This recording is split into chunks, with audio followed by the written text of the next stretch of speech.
So, what I just seen on the news today, on the 4 o'clock news actually,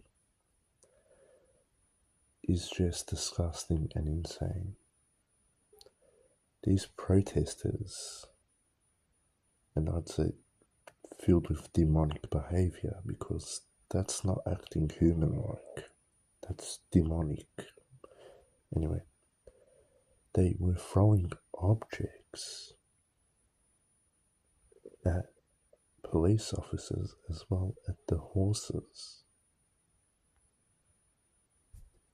How disgusting and cruel to attack an animal.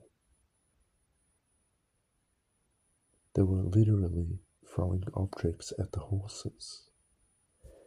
I hope these protesters do end up rotting in hell with Satan himself.